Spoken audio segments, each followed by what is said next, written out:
अस्सलामु अलैकुम वरहमतुल्लाहि वबरकातुहू। अल्लाह के फ़ज़ल और एहसान से क़ुरबानी के अय्याम शुरू हो गए हैं और अल्लाह ही के फ़ज़ल और एहसान से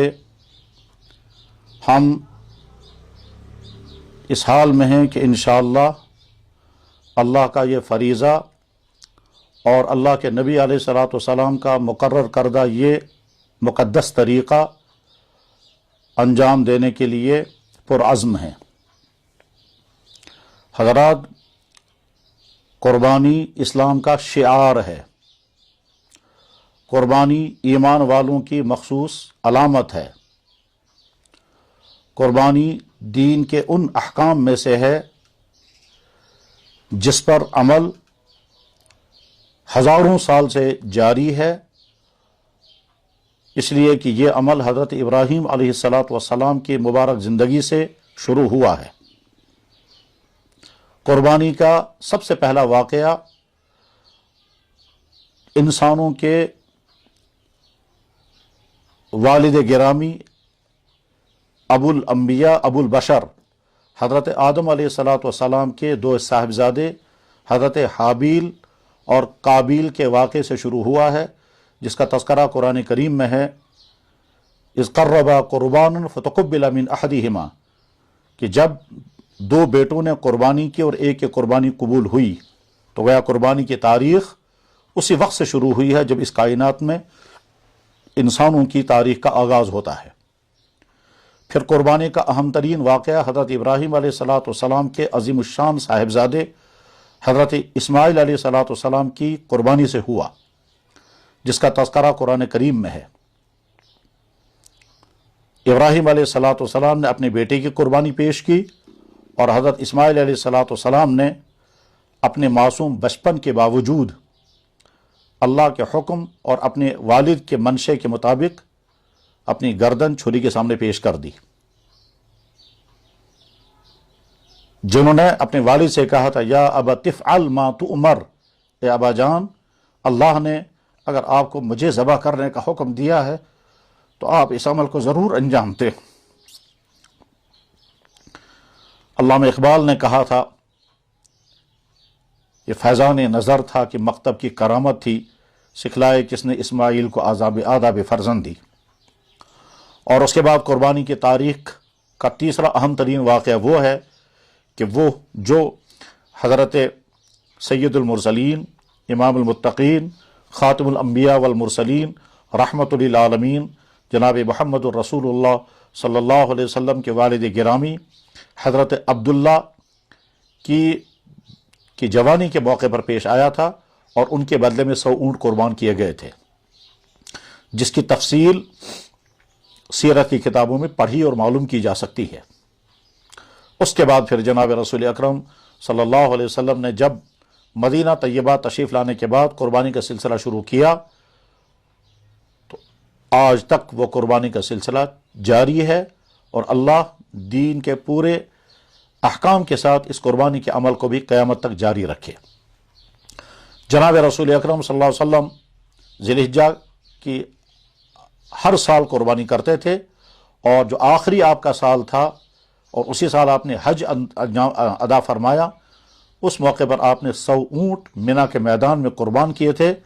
और 63 ऊँट अपने दस्ते मुबारक से इस हाल में ज़बह किए थे कि हर ऊँट खुद आगे बढ़ करके अपनी गर्दन पेश करता था। 63 ऊँट अल्लाह के नबी अलैहि ने अपने दस्ते मुबारक से ज़बह फरमाए और बकिया ऊँट हज़रत अली करमल्लाहु ताला वजहू के दस्ते मुबारक से ज़बह हुए। उसी 10 तारीख को अल्लाह के नबी अलैहिस्सलातु वस्सलाम ने एक गाय की कुर्बानी भी की थी और वो अज़वाज मुतहरात में तक़सीम भी हुई है। कुर्बानी का हुक्म कुरान करीम में है, जैसे कि खुतबे की आयत पढ़ी गई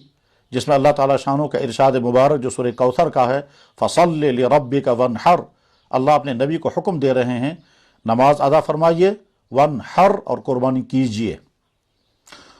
कुरान करीम में ही अल्लाह ताला फरमाते हैं, इन्ना सलाती व नुसुकी व महयाय व ममाती लिल्लाहि रब्बिल आलमीन, अल्लाह फरमाते हैं अपने नबी से आप कहिए मेरी नमाज, मेरी कुर्बानी, मेरी ज़िंदगी, मेरी मौत सिर्फ अल्लाह ही के लिए है। تو اس میں نماز کے ساتھ قربانی کا تذکرہ کیا. جیسے قرآن کریم میں قربانی کا حکم و قربانی کا تذکرہ ہے، ٹھیک اسی طرح سے اللہ کے نبی علیہ السلام نے متعدد احادیث میں قربانی کرنے کی فضیلت، قربانی کرنے کی اہمیت، قربانی پر ملنے والے اجر کو بیان فرمایا. چنانچہ چند حدیثیں آپ سماعت فرمائیں. جناب رسول اکرم صلی اللہ علیہ وسلم کا ارشاد مبارک نقل کرتی ہیں حضرت عائشہ صدیقہ رضی اللہ تعالیٰ عنہ، فرماتی ہیں کہ جناب رسول اکرم صلی اللہ علیہ وسلم نے ارشاد فرمایا، اے ابن آدم، یعنی ایک انسان، قربانی کے دن کوئی عمل ایسا نہیں ہے جو اللہ کے نزدیک خون بہانے سے زیادہ پسندیدہ ہو، اور قیامت کے دن وہ ذبح کیا ہوا جانور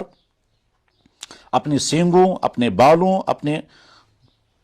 ٹانگوں، اپنے پاؤں، اپنے کھروں کے ساتھ آئے گا، اور قربانی کا خون زمین پر گرنے سے پہلے پہلے اللہ کے ہاں قبول ہو جاتا ہے. لہذا تم اس وجہ سے قربانی ضرور کرو اور قربانی کر کے خوش ہو جاؤ. یہ حدیث مشکوٰۃ شریف میں ہے. حضرت عبداللہ ابن عباس رضی اللہ تعالیٰ عنہ بیان کرتے ہیں کہ رسول اللہ صلی اللہ علیہ وسلم نے عید الاضحیٰ کے دن ارشاد فرمایا، آج کے دن کسی آدمی کا عمل اللہ کے یہاں قربانی کرنے سے زیادہ پسندیدہ نہیں ہے. حضرت علی کرم اللہ تعالیٰ وجہ کا ارشاد مبارک ہے،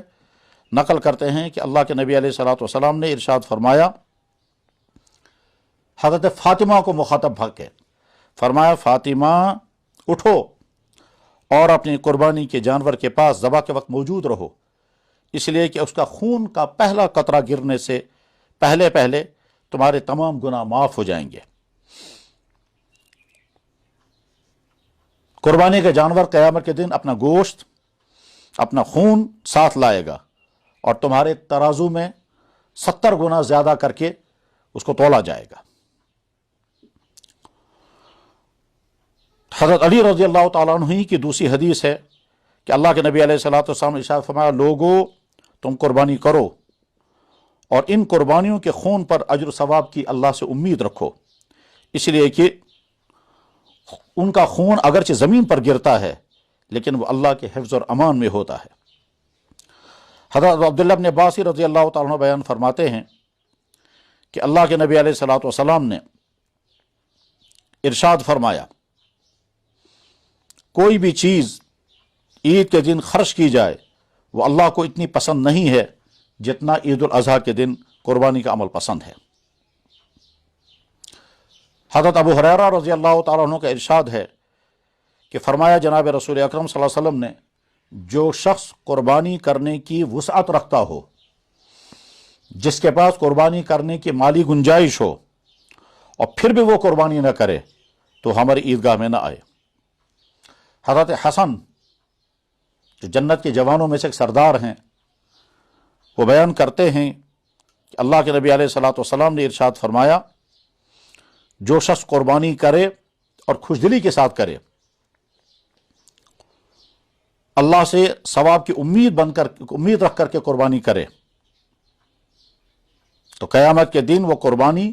جہنم اور اس قربانی کرنے والے کے درمیان رکاوٹ بنے گی. اور جیسا کہ عام طور پر مشہور ہے کہ قیامت کے دن پل صراط پر قربانی کے جانور سواری کا کام کرے گی. اگرچہ اس حدیث کے متعلق مختلف حضرات کے تحفظات ہیں، لیکن اس سے پہلے جو احادیث بیان کی گئی ہیں اس کے علاوہ بھی متعدد احادیث ہیں جن سے قربانی کی اہمیت، اس کی فضیلت، اس کا وجوب اور اس کے لزوم کا بیان سامنے آتا ہے. اسی لیے ہر ایمان والے کو جذبہ ہونا چاہیے کہ ہم ضرور قربانی کریں گے، اور اگر قربانی کرنے کی گنجائش ہو، وسعت ہو، اس کے باوجود قربانی نہ کرے تو اس نے دین کے ایک حکم کو ترک کیا، اور اس ترک کرنے کی بنا پر وہ یقیناً گنہگار ہوگا. اسلامی اصولوں کے مطابق مسلمان کی مالی اعتبار سے 2 قسمیں ہیں. ایک مسلمان وہ ہے جس کے پاس اتنی مالی گنجائش ہو جس مالی گنجائش کے نتیجے میں مسلمان پر زکوٰۃ بھی فرض ہوتی ہے، قربانی بھی لازم ہوتی ہے، صدقہ فطر بھی لازم ہوتا ہے،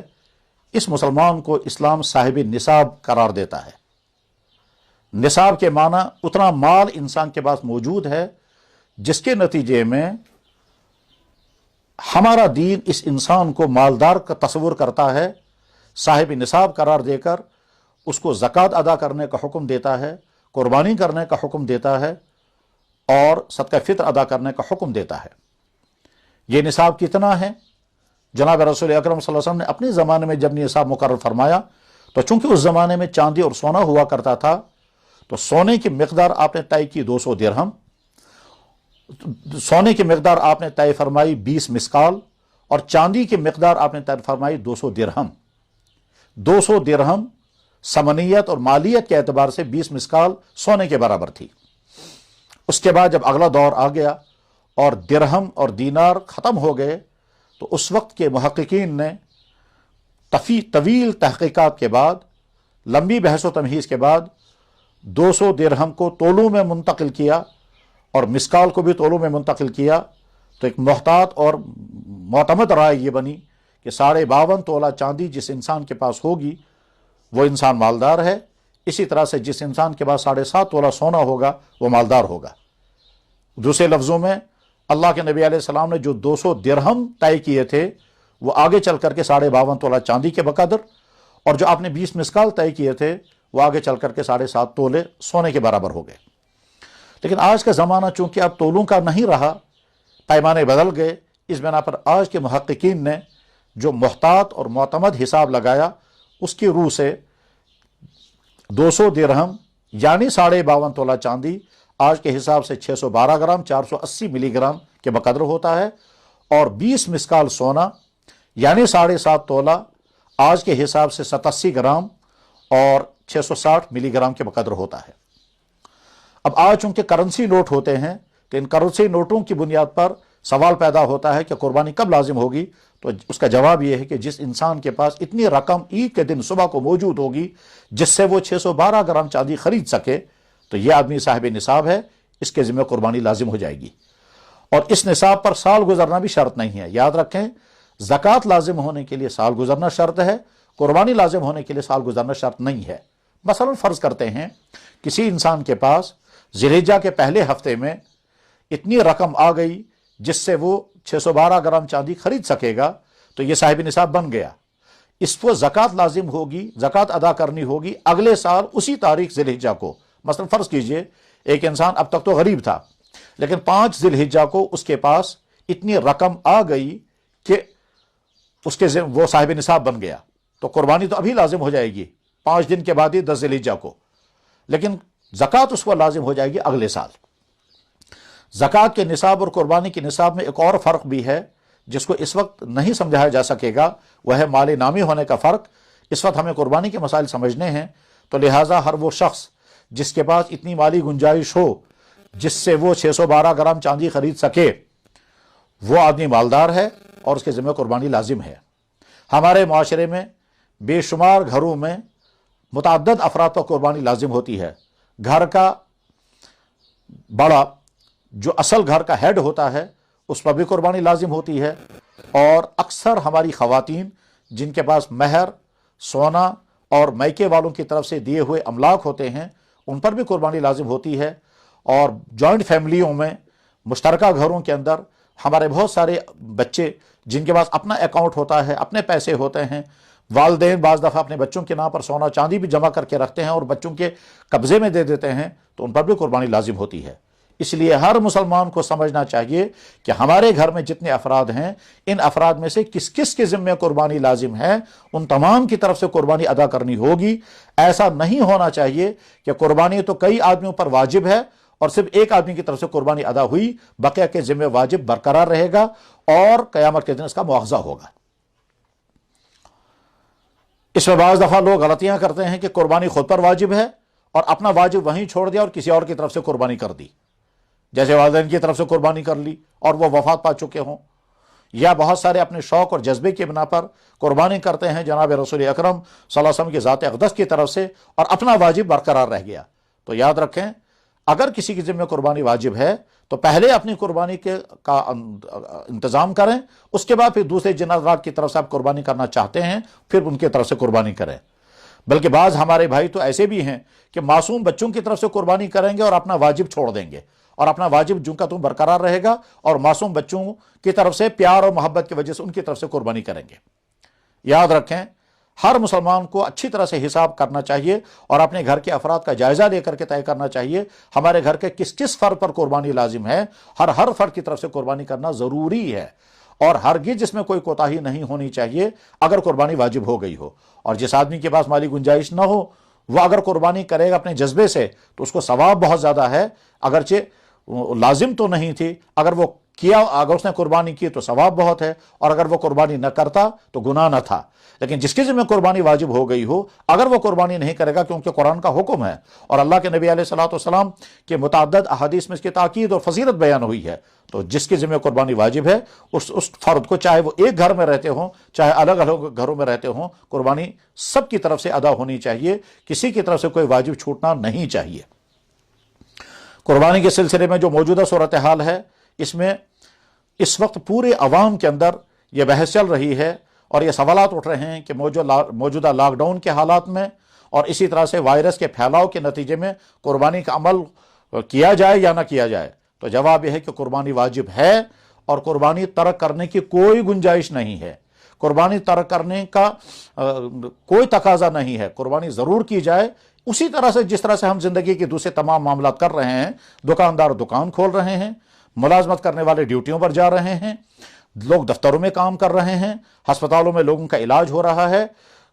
کسائی دکانوں پر گوشت بیچ رہے ہیں، سبزیوں والے اپنے سبزیاں بیچ رہے ہیں۔ لاک ڈاؤن کے باوجود اور وائرس کے پھیلاؤ کے باوجود اگر زندگی کے تمام کام انجام پا رہے ہیں، اگرچہ محدود پیمانے پر، اگرچہ طرح طرح کے رکاوٹوں کے ساتھ، تو جیسے یہ تمام کام انجام دیے جا رہے ہیں اور ان کو ترک نہیں کیا گیا، تو ٹھیک اسی طرح سے دین کا کوئی حکم بھی ترک نہیں ہو سکتا۔ جیسے نماز فرض ہے، مسجدوں میں نہیں پڑھ پائیں گے تو اپنے گھروں میں پڑھیں۔ جیسے رمضان شریف میں مسجدوں کے اندر اس طرح سے تراویح نہیں پڑھی گئی جس طرح سے پڑھی جاتی تھی، لوگوں نے گھروں میں تراویح پڑھی، جمعہ اور جماعت کی جماعتیں مختصر کر دی گئیں، لیکن نہ مسجدوں کو مکفل کیا گیا، نہ نمازیں معاف کر دی گئیں، نہ جمعہ چھوڑنے کی اجازت دی گئی، بلکہ شریعت کے دائرے میں رہ کر کے جو رخصتیں دی جا سکتی تھی وہ ساری رخصتیں دی گئی۔ بس ٹھیک اسی طرح سے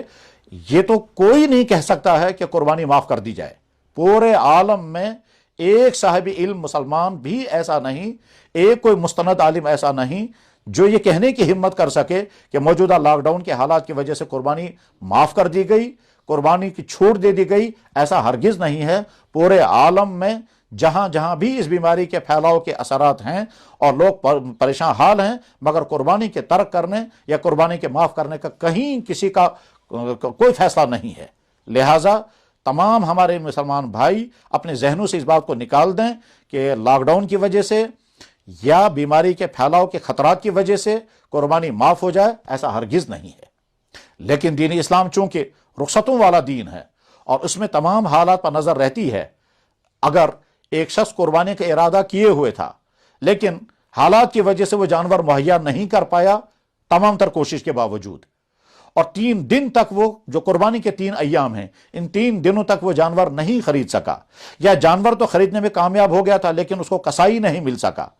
اس بنا پر قربانی کے جانور ذبح نہیں ہو سکا، تو بعد میں یہی جانور اس کو صدقہ کرنا ہوگا۔ اور اگر وہ جانور نہیں خرید پایا تھا اور 3 دن گزر گئے ارادے کے باوجود وہ قربانی کرنے میں کامیاب نہیں ہو سکا، تو اس کو افسوس رہنا چاہیے کہ میں اللہ کا فریضہ ادا نہیں کر سکا۔ اب اس کے لیے حکم یہ ہے اتنی رقم وہ اللہ کے راستے میں صدقہ کر دے اور وہ صدقہ واجبہ ہوگی۔ لیکن یہ تب ہوگا کہ جب قربانی کرنے کی تمام تر کوشش کے باوجود کوئی آدمی قربانی کرنے میں کامیاب نہ ہو سکا۔ وہ تمام بھائی کے جو قربانی کرنے کا ارادہ کر رہے ہیں اور کرنا ہی چاہیے، تو ان کے سامنے بھی سوال یہی ہے۔ جنہوں نے زندگی میں کبھی قربانی نہیں چھوڑی، وہ تہیہ کیے ہوئے ہیں کہ ہمیں قربانی کرنی ہے، اپنے گھروں میں کریں، اور اگر اپنے گھروں میں قربانی کرنے میں کامیاب نہیں ہو پا رہے ہیں تو اس کا متبادل اور آسان حل یہ ہے کہ دور دراز کے ان علاقوں میں جن علاقوں میں وائرس کے اثرات کم سے کم تر ہیں، جیسے پہاڑی علاقے، وہاں کسی جان پہچان والے کے ساتھ رابطہ کریں اور ان سے کہیں کہ ہماری طرف سے وہاں قربانی کرو اور پیمنٹ آپ کر دیں۔ یا اسی طرح سے ہمارے معاشرے میں بہت سارے دینی ادارے، मुसलमानों की तरफ से कुर्बानी का इज्तिमाई इंतजाम करने की कोशिशें करते हैं, उन दीनी इदारों से राब्ते कायम किए जाएं और वो दीनी इरादे आपकी तरफ से कुर्बानियां करेंगे। फिर वो अपने इदारों में अगर नहीं कर पाएंगे तो चूंकि उनके राब्ते होते हैं अपने तलबा के जरिए से, अपने असातिज़ा के जरिए से, अपने मुतल्लिकीन के जरिए से दूर दराज के इलाकों में, तो मुख्तलिफ पसमानदा इलाकों में वो कुर्बानी करेंगे और आपकी तरफ से कुर्बानी अदा हो जाएगी। तो गोया कुर्बानी के इस फरीजे को अंजाम देने के लिए एक हल हमारे पास तो यह है कि हम खुद कुर्बानी करें, और अगर खुदा न खास्ता कुर्बानी करने में खुद कामयाब नहीं हो पा रहे हैं तमाम तर कोशिश के बावजूद, तो दूसरा हल यह है कि किसी दूसरे के जरिए से कुर्बानी कराएं, दूसरे के जरिए से कुर्बानी कराएं। और इसी मिसाल में अभी अर्ज करता हूं कि आज ही रात को इसी कश्मीर के एक नौजवान ने जर्मनी से मुझे फोन करके कहा कि मैं यहां कुर्बानी नहीं कर सकता हूं, मैं कश्मीर में अपने वालिद गिरामी, और उस वालिद को मैं जानता हूं, उस नौजवान लड़के को भी मैं जानता हूं जो जर्मनी के अंदर पीएचडी कर रहे हैं, मैं उनसे वाकिफ हूं। उन्होंने मुझसे पूछा कि मैं अपने वालिद के जरिए से कश्मीर में कुर्बानी कराऊं, मेरी कुर्बानी अदा हो जाएगी या नहीं? तो मैंने कहा जरूर अदा हो जाएगी। इसी तरह से 3 दिन पहले इसी कश्मीर का एक नौजवान जो अमेरिका में है और वो वहां जॉब कर रहे हैं, उन्होंने कहा यहां मैं कुर्बानी नहीं कर सकता, न मैं जानवर मुहैया कर सकता हूं, न कहीं कसाई ला सकता हूं, तो मैं अपने घर वालों के जरिए कुर्बानी कराऊं। मैंने कहा जरूर करा सकते हैं। उन्होंने कहा अगर वो घर वाले वहां कुर्बानी न करा पाए तो फिर मैंने उनसे कहा कि वो किसी इदारे के जरिए से आपकी कुर्बानी कराएं, और अगर इदारे के जरिए से भी नहीं करा सकते हैं तो दूर दराज किसी गाँव में जो उनके जानने वाले हों उनको मुकल्लफ बनाएं, उनको जिम्मेदारी दें कि वहां उनकी तरफ से कुर्बानी करें, आप लोग पेमेंट कर दें, कुर्बानी का फरीजा अदा हो जाएगा। याद रखें, वकालतन कुर्बानी करना बिल्कुल दुरुस्त है, और उसका सबूत खुद जनाब रसूल अकरम सल्लल्लाहु अलैहि वसल्लम की ज़ात अक़दस से साबित है कि जनाब रसूल अकरम सल्लल्लाहु अलैहि वसल्लम ने ज़िलहिज्जा की 10 तारीख को 10 हज के मौके पर 63 ऊँट अपने दस्ते मुबारक से ज़बह फरमाए, और बाकी तमाम हज़रत अली रज़ी अल्लाह तआला के ज़रिए से कुर्बान कराए थे। वही तो वकालतन कुर्बानी थी। ख़वातीन कुर्बानियाँ करते हैं, वो ज़ाहिर है अपने हाथों से ज़बह नहीं करती हैं, और यकीनी बात नहीं है कि ख़वातीन जो हैं वो कुर्बानी के जगह पर पहुँच पाएँ, इसलिए कि अगर वहाँ नामहरम लोग होंगे तो ख़वातीन वहाँ जा भी नहीं सकती हैं। तो ख़वातीन की कुर्बानियाँ तो हमेशा वकीलों के ज़रिए से होती हैं, वकील उनका शौहर हो, वकील उनके वालिद हो, वकील उनके औलाद हो, तो कौन? बहरहाल वकालतन कुर्बानी करना बिल्कुल दुरुस्त है। इसलिए मैं मुकर्रर अर्ज़ करता हूँ कि कुर्बानी न करने के तसव्वुर को जहनों से निकाल दें, कुर्बानी करने का इरादा पुख्तगी के साथ करें, अपने घर में कुर्बानी करने की कोशिश करें। कामयाब हो गए तो अल्हम्दुलिल्लाह, और अगर कामयाब नहीं हो पाए तो किसी इदारे के जरिए से कुर्बानी कराएं, और अगर उसमें भी कामयाब नहीं हो सके तो अपने राब्ते कायम करें दूर दराज के उन इलाकों में जहां इस वायरस के खतरात कम से कम तर हैं। जैसे कि खुद यहाँ हमारे कश्मीर में बहुत सारे इलाके ग्रीन जोन हैं और वहाँ कोई वायरस नहीं है, उन इलाकों में कुर्बानी कराएं। वहाँ कुर्बानी करना भी आसान है और वहाँ गोश्त की तकसीम कारी भी आसान है। हमारे बहुत सारे भाइयों के जहनों में सवाल उभर रहा है कि साहब अगर हम अपने घरों में कुर्बानी करेंगे तो गोश्त तकसीम करना मुश्किल है, और अगर गोश्त लेकर जाएंगे भी तो हो सकता है अगले वाले गोश्त लेना पसंद न करें और वह घबरा जाएं। तो इसका हल भी बहुत आसान है। याद रखें, गोश्त के सिलसिले में, कुर्बानी के गोश्त के सिलसिले में इस्लाम की तरफ से हमें 3 ऑप्शन दिए गए हैं। पहला ऑप्शन यह है कि वह सारा का सारा गोश्त तकसीम कर दिया जाए पड़ोसियों में, रिश्तेदारों में, गरीबों में। चुनाचे जो दूसरी जगहों पर कुर्बानियां की जाती हैं वो सारा तो दूसरों में ही तकसीम किया जाता है। ये पहला ऑप्शन है और दुरुस्त ऑप्शन है और अफजल ऑप्शन है। दूसरा ऑप्शन हमारे सामने यह है कि अगर आम हालात में कुर्बानी की जाती है तो कुर्बानी के गोश्त के 3 हिस्से किए जाएं। एक हिस्सा अपने घर के लिए रखा जाए, एक हिस्सा आम गरीबों में तकसीम किया जाए, और एक हिस्सा अपने रिश्तेदारों और अपने पड़ोसों में तकसीम किया जाए। और तीसरा ऑप्शन यह है कि कुर्बानी का सारा गोश्त अपने घर में रख लें और सारा गोश्त खुद खाएं, और चाहे अरसे तवील तक उस गोश्त को इस्तेमाल करते रहें। पहले ज़माने में लोग, सहाबा के ज़माने में लोग कुर्बानी का गोश्त सुखा करके फिर इस्तेमाल करते थे। चाहे अहादीस की किताबों में आता है, हज़रत अबू सईद खुदरी रज़ी अल्लाह तआला अन्हु बयान करते हैं कि वो कुर्बानी के 1-1.5 महीने के बाद मदीना तैयबा आए, किसी सफ़र में थे। जब घर पहुंचे हैं तो घर वालों ने कुर्बानी का गोश्त पेश किया, तो वह हैरान होकर कहने लगे ये कुर्बानी का गोश्त आज कैसे है? घर वालों ने कहा कि हमने महफूज रखा था। हज़रत अबू सईद खुदरी रज़ी अल्लाह तआला ने कहा अल्लाह के नबी ने तो मना किया था कि 3 दिन के अलावा कुर्बानी का गोश्त जमा न किया जाए, तो इतने दिनों तक, ये महीनों तक ये गोश्त कैसे बाकी रहा? मैं इसको इस्तेमाल नहीं करूंगा। उनसे कहा गया कि यहां तो हर घर में कुर्बानी का गोश्त जमा रहता है। बाद में जब उन्हें मालूमात की तो पता ये चला कि अल्लाह के नबी अलैहिस्सलातु वस्सलाम ने एक मफलूकुल हाली के दौर में हुक्म दिया था कि बस 3 दिन तक के लिए गोश्त अपने घर में रखो, बाकी सारा जो है वो तकसीम कर दो। और जब वो मफलूकुल हाली ख़त्म हो गई फिर बाद में इजाज़त दी थी आपने कि कुर्बानी का सारा गोश्त चाहे अपने घर में इस्तेमाल करें, कर सकते हैं। चुनाचे दुनिया में बेशुमार दीनदार मुसलमान मुख्तलिफ मुल्कों में कुर्बानी का गोश्त जमा रखते हैं मुहर्रम के महीने में। हत्ता कि हमारे एक बुजुर्ग जो हैं कश्मीर में रहते हैं, उन्होंने बाहर के एक सफ़र में एक मुल्क में पहुंच करके रबीउल अव्वल के महीने में कुर्बानी का गोश्त वहां तनावुल फरमाया और उन्हें वो फ्रीजर में रखा था। तो आज के ज़माने में तो वसाइल हैं, इसलिए अपने जानवर को ज़बा करके अगर आप कुर्बानी का गोश्त तकसीम नहीं कर पाएंगे या तकसीम करने के लिए तो आप तैयार हैं, मगर ख़तरा यह है कि अगले वाले शायद वो कुर्बानी का गोश्त लेने के लिए आमादा न हो और वो लें तो बाद में फेंकने का ख़तरा हो, तो मत तकसीम करें। सारा कुर्बानी का गोश्त अपने घर में रख लें, फ्रीज़र में रख लें और थोड़ा थोड़ा निकाल करके इस्तेमाल करते रहें। कुर्बानी के जानवर ख़रीदते हुए, ज़बा करते हुए, खाल उतारते हुए, गोश्त को पैक करते हुए जितनी एहतियाती तदाबीर तिब्बी शोबे की तरफ से बयान की जा रही हैं वो तमाम एहतियाती तदाबीर अच्छी तरह से करें। यानी मास्क इस्तेमाल करें, सैनिटाइज़र इस्तेमाल करें, फासले बरकरार रखें, हाथों में ग्लव्स इस्तेमाल करें।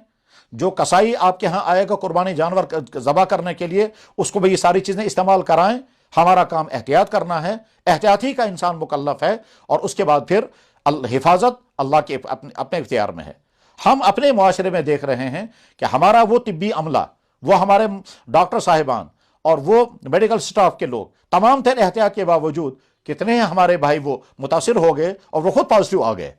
तो गरज ये कि उनसे ज़्यादा तो एहतियात करने वाला कोई नहीं है, वो तो पीपीई और बहुत एहतमाम के साथ इस्तेमाल करते हैं। इंसान का काम है दवाई इस्तेमाल करना, परहेज़ करना, एहतियात करना, शिफा अल्लाह के हाथ में है। इंसान का काम है तमाम हिफाजती तदाबीर मुकम्मल तौर पर इख्तियार करना और उसके बाद फिर नतीजा अल्लाह के हाथ में छोड़ देना। तो लिहाजा कुर्बानी के अमल के दौरान जितनी एहतियातें की जा सकती हों और जितना तिब की तरफ से बताया जा रहा है, मेडिकल साइंस की तरफ से, वो तमाम एहतियातें मज़ीद ताकीदों के साथ बरकरार रखें और उसका फिर कुर्बानी का अमल अंजाम दें। हमारे बहुत सारे भाइयों का मामूल रहा है कि वो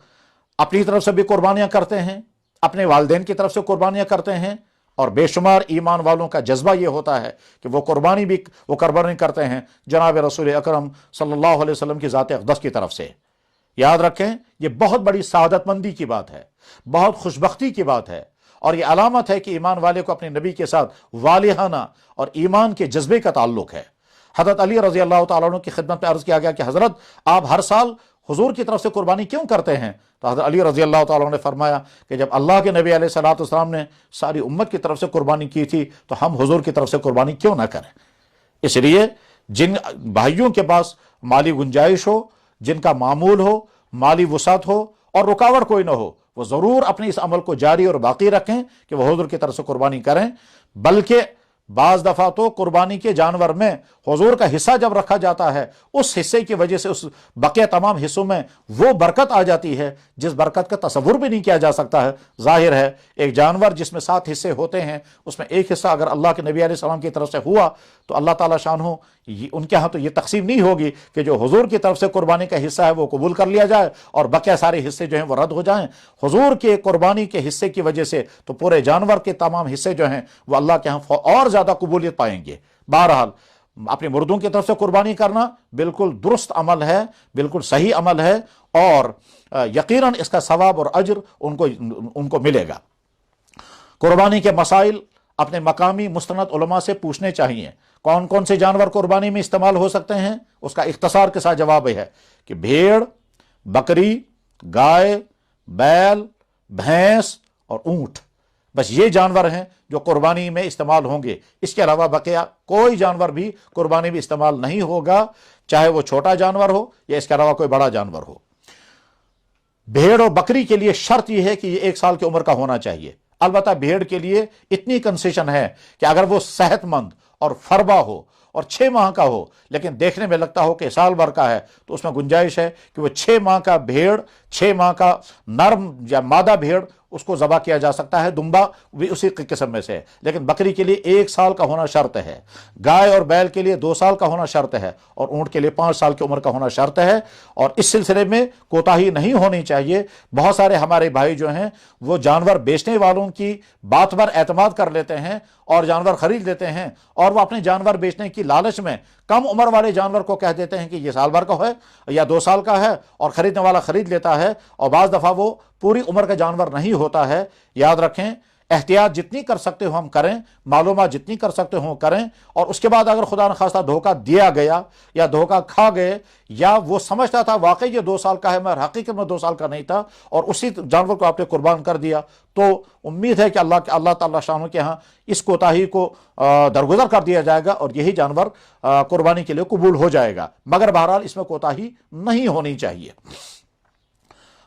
اگر کسی شخص نے کسی عمل کی بنا پر قربانی کو لازم کر لیا ہو، جس کو کہتے ہیں نذر کی قربانی، مثلا کوئی آدمی بیمار تھا اور اس نے کہا یا اللہ اگر ہمارا یہ بیمار صحت یاب ہو گیا تو ہمیں قربانی دیں گے، تو یہ قربانی واجب اور نذر کی قربانی ہے۔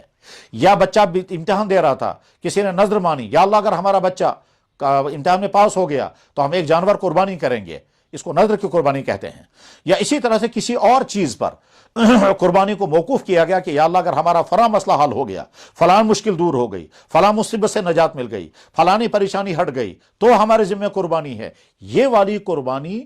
واجب ہوتی ہے۔ اور اس قربانی میں سے گوشت خود نہیں رکھ سکتے، یہ سارا قربانی کہ یہ سا گوشت جو ہے وہ سارا کا سارا صدقہ کرنا ضروری ہوگا۔ اور چونکہ آج تقسیم کرنا بڑا مشکل ہے اور سوسائٹی کے اندر غریبوں کو چننا بڑا مشکل ہے، اس کے لیے سب سے بہتر یہ ہے کسی ادارے کے حوالے کر دیا جائے اور وہ وہاں سے وہ تقسیم کر دیں گے، اور اس کے بعد پھر آپ اس کا مکلف نہیں رہیں گے۔ قربانی کا جانور جب ذبح ہو جائے تو ظاہر ہے جو ذبح کرنے والا ہے قصائی، اس کو اجرت دینی ہوگی۔ تو یاد رکھیں قربانی کے جانور میں سے کوئی چیز بطور اجرت کے نہیں دے سکتے، نہ اس کے پائے، نہ اس کی سری، نہ اس کی کھال، نہ اس کا گوشت۔ قربانی کا جانور ذبح کرنے والے قصائی اس کو الگ سے اجرت دینی ہوگی، اور اگر وہ حسبۃ للہ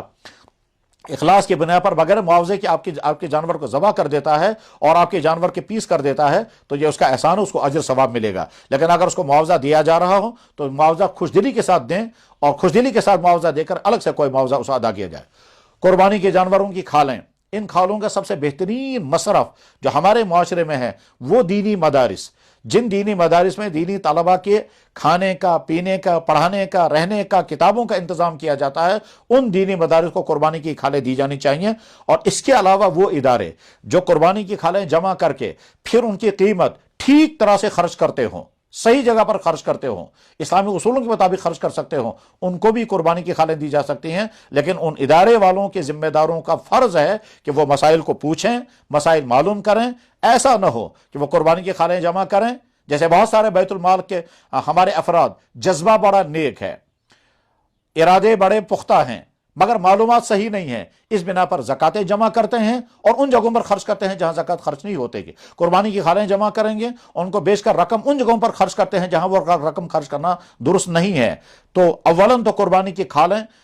مدارس اسلامیہ کو دینی چاہیے، ان مدارس اسلامیہ کو جہاں غریب، مسکین، محتاج، مفلوق الحال بچوں کے پڑھانے کا، دینی تعلیم پڑھانے کا، رہنے کا، کھانے کا انتظام کیا جاتا ہے، ان کے حوالے کر دیں۔ اور ان مدرسہ والوں کی ذمہ داروں کی بھی ذمہ داری ہے کہ وہ قربانی اور زکوٰۃ وغیرہ جو صدقات واجبہ ہیں ان کو ٹھیک طرح سے خرچ کریں۔ ظاہر سی بات ہے وہ جب دین کا کام کر رہے ہیں، دینی مدارس چلا رہے ہیں، تو دینی مدارس چلاتے ہوئے مالیہ کے باب میں اسلامی احکام کی پامالی کر کے، اسلامی احکام سے اعراض کر کے اگر وہ دین کا کام کریں گے تو اس میں نہ خیر ہوگی، نہ برکت ہوگی، نہ اللہ کے یہاں قبولیت ہوگی، بلکہ اوپر سے مواخذہ بھی ہوگا۔ بہرحال قربانی کے کھالوں کا مسئلہ اختصار کے ساتھ عرض کر دیا گیا۔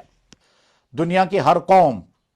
عبادتوں میں ایک اہم ترین عبادت جانور کو اپنے معبودوں کے نام پر ذبح کرتے ہیں۔ عرب کے مشرکین بتوں کے نام پر جانور ذبح کیا کرتے تھے، دوسری قومیں بھی بلیاں دیا کرتی تھی۔ اسلام نے قربانی کے عمل کو اللہ کے لیے مخصوص کیا، جیسے عبادت خالص اللہ کے لیے ہے، سجدہ خالص اللہ کے لیے ہے، تو تمام عبادتیں خالص اللہ کے لیے ہیں، ٹھیک اسی طرح سے قربانی بھی خالص اللہ ہی کے لیے ہے، اور دوسرے کسی مخلوق کے نام پر قربانی نہیں کی جا سکتی۔ قربانی اللہ کے لیے ہوگی، اللہ کے قرب کے لیے ہوگی۔ یہ تو قربانی کا لفظ نکلا یہ تقرب سے، تقرب کے معنی وہ عمل جس عمل کے ذریعے سے ہم اللہ کا قرب پائیں گے، اللہ کی نزدیکی پائیں گے، اللہ کے رحمت کو اپنی طرف متوجہ کریں گے۔ بہرحال قربانی کے ان چند ضروری امور کے متعلق اس وقت گفتگو کرنی تھی۔ اس سلسلے میں کچھ مزید گفتگو آئندہ کسی مجلس میں کی جائے گی۔ اللہ تعالیٰ شانہ کہنے والے کو بھی اور سننے والے بھائیوں کو بھی صحیح دین کا فہم عطا فرمائے، دین کے ایک عمل کرنے پر جذبہ عطا فرمائے، اور جذبے کے باوجود اگر قربانی کرنے میں کامیاب نہ ہو سکے تو اس کوتاہی پر اللہ تعالیٰ مواخذہ نہ فرمائے، معاف فرمائے، اور اس کے بعد پھر اگر قربانی نہ کر سکیں تو اللہ تعالیٰ توفیق عطا فرمائے، اتنی رقوم اللہ کے راستے میں خرچ کریں۔ قربانی کے سلسلے میں آخری بات جو عرض کرنی ہے وہ یہ کہ قربانی کا جو چھوٹا جانور ہے وہ ایک آدمی کی طرف سے ہوگا، پورے گھر کی طرف سے ہرگز نہیں ہوگا،